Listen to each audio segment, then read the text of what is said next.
Hello guys, welcome back to my channel education for BEd. Guys, आज मैं आपके लिए एसएसटी का लेसन प्लान लेके आई हूँ जिसका टॉपिक है समुद्र की गतियाँ। गाइस, ये वीडियो स्टार्ट करने से पहले मैंने बता दूँ कि मैंने एक वीडियो अपलोड किया था जिसमें मैंने लेसन प्लान का फॉर्मेट और लेसन प्लान कैसे बनाते हैं डिटेल में बताया है। अगर आपने अभी तक वो वीडियो नहीं देखा है तो आई बटन में मैंने उसका लिंक दे रखा है, आप वीडियो देख सकते हैं। तो चलिए गाइस, वीडियो स्टार्ट करते हैं।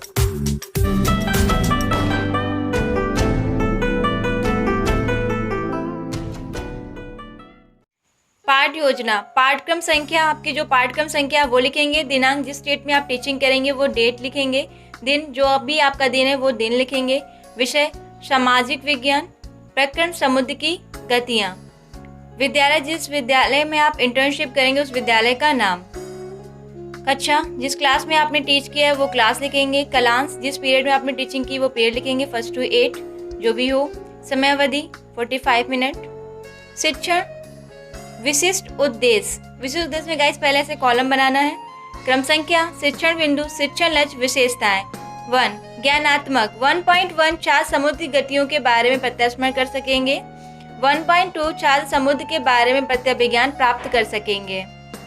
2 अवबोधात्मक, 2.1 चार समुद्र की गतियों का वर्गीकरण कर सकेंगे। 2.2 चार समुद्र की गतियों का उदाहरण प्रस्तुत कर सकेंगे।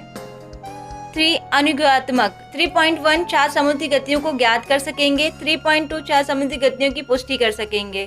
4 कौशलात्मक, 4.1 चार समुद्री गतियों का चित्रण कर सकेंगे। 4.2 चार समुद्री गतियों का सूक्ष्म निरीक्षण कर सकेंगे। तो यहाँ से विशिष्ट उद्देश्य कंप्लीट होता है। सहायक सामग्री chalk, duster, chart, roller board, pointer आदि। टीचिंग करते टाइम आप जो भी सामग्री का यूज करेंगे आपको यहाँ पे लिखना है। पूर्व ज्ञान, सभी छात्र समुद्री गतियों का पूर्व ज्ञान रखते हैं। प्रस्तावना प्रश्न, प्रस्तावना प्रश्न सबसे पहले इस तरीके से कॉलम बनाना है। क्रम संख्या, छात्र अध्यापिका क्रिया, छात्र क्रिया, श्यामपट्ट कार्य। तो गाइस, प्रस्तावना प्रश्न में आपको 3 to 5 क्वेश्चन पूछने होते हैं और लास्ट क्वेश्चन समस्यात्मक बनाना होता है। क्वेश्चन नंबर 1, हम किस ग्रह पर रहते हैं? पृथ्वी पर। क्वेश्चन 2, पृथ्वी पर जलीय जीवों को जीवित रहने के लिए किसकी आवश्यकता होती है? जल की। 3 जल अधिक मात्रा में कहाँ पाया जाता है? नदियों, तालाबों में। 4 नदियों और तालाबों से भी अधिक जल कहाँ पाया जाता है? समुद्र में। 5 समुद्री गतियों से आप क्या समझते हैं? समस्यात्मक। श्यामपट्ट कार्य, श्यामपट्ट कार्य में आपने गाइस जो छात्र अध्यापक क्रिया में लिखा है वही आप श्यामपट्ट कार्य में थोड़ा 1-2 शब्द लिख देंगे।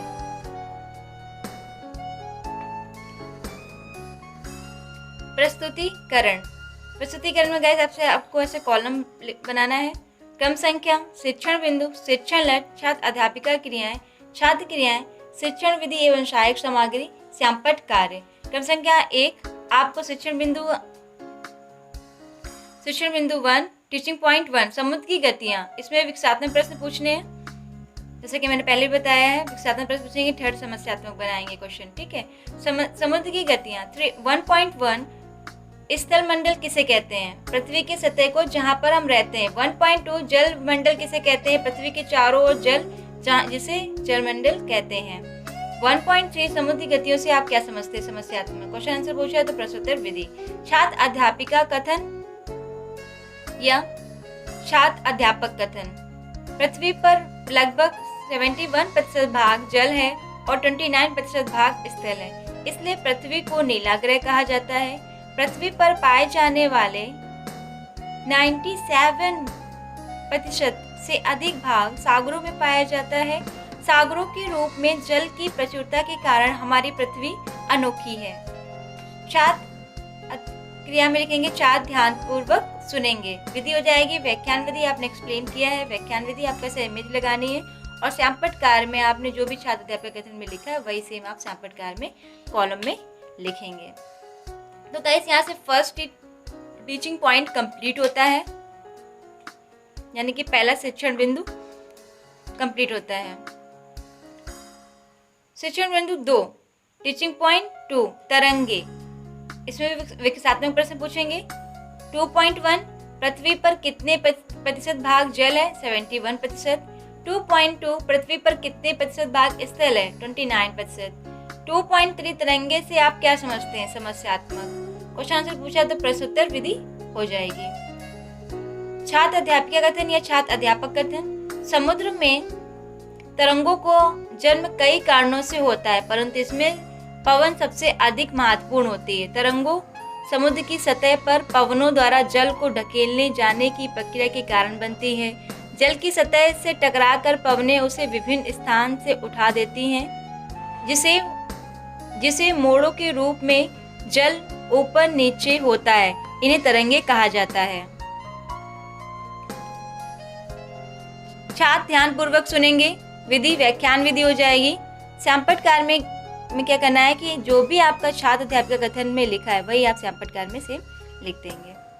तो सेकंड टीचिंग पॉइंट कंप्लीट होता है। थर्ड टीचिंग पॉइंट, तीसरा शिक्षण बिंदु। क्रम संख्या, शिक्षण बिंदु, शिक्षण लक्ष्य, ऐसे छात्र अध्यापक क्रिया, छात्र क्रियाएं, शिक्षण विधि एवं सहायक सामग्री, श्यामपटकार। ठीक है, ऐसे आपको हर शिक्षण बिंदु के बाद आपको मतलब एक कंप्लीट करने के बाद दूसरे वाले में आपको ये जरूर बनाना होता है, जरूर लिखना होता है। ठीक है, जैसे कि दूसरे में लिखा था। ठीक है, वैसे आपको तीसरा जब शुरू करेंगे तो आपको फिर से ऐसे कॉलम बनाना होगा और आपको ऐसे लिखना होगा। 3 सुनामी। 3.1 समुद्र के में तरंगों का जन्म देने का सबसे महत्वपूर्ण कारण कौन होता है? पवन। 3.2 सागर में जो जल ऊपर नीचे होता है उसे क्या कहते हैं? तरंगे। 3.3 विनाशकारी लहरें किसे कहते हैं? समस्यात्मक। क्वेश्चन से पूछा तो प्रश्नोत्तर विधि। छात्र अध्यापिका कथन या छात्र अध्यापक कथन में आपने थर्ड क्वेश्चन का आंसर देना है। महासागरीय जल की एक अन्य गति सुनामी है। सुनामी जापानी शब्द है जिसका अर्थ होता है विनाशकारी लहरें। समुद्र की तलहटी में भूकंप आने से सुनामी लहरें उत्पन्न होती हैं। इनका प्रतिभागों पर विनाशकारी प्रभाव पड़ता है। छात्र ध्यानपूर्वक सुनेंगे। ऐसे आपको इमेज लगानी है सुनामी की कुछ इस तरीके से दिखाते हुए, और जो भी आपने छात्र अध्यापिका कथन में लिखा है वो आप श्यामपटकार के कॉलम में लिखेंगे सेम।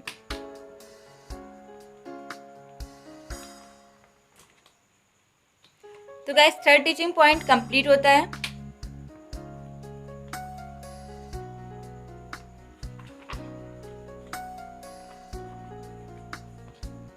निरीक्षण कार्य। छात्र अध्यापिका या छात्र अध्यापक छात्रों को श्यामपट पे लिखे गए सारांश को अपने उत्तर पुस्तिका में लिखने का आदेश देगी एवं स्वयं कक्षा का निरीक्षण घूम कर करेगी।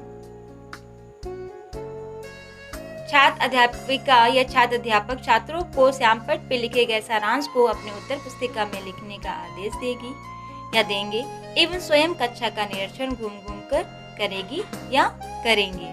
मूल्यांकन प्रश्न। क्वेश्चन नंबर 1 तरंगे कैसे बनती हैं? क्वेश्चन 2 ज्वार-भाटा क्या है तथा ये कैसे उत्पन्न होता है? क्वेश्चन 3 महासागरीय जल की गतियों के नाम लिखिए। क्वेश्चन 4 सुनामी क्या है? क्वेश्चन 5 सुनामी तरंगों से किस प्रकार भिन्न है? यहाँ से मूल्यांकन प्रश्न पूछ लिया, जो कि हमने जो 3 शिक्षण बिंदु रखे थे उसी के से पूछा जाता है गाइस। उसी से कोई 5 क्वेश्चन निकाल के आपको पूछना होता है, लिखना होता है क्वेश्चन। गृह कार्य। रिक्त स्थान की पूर्ति कीजिए।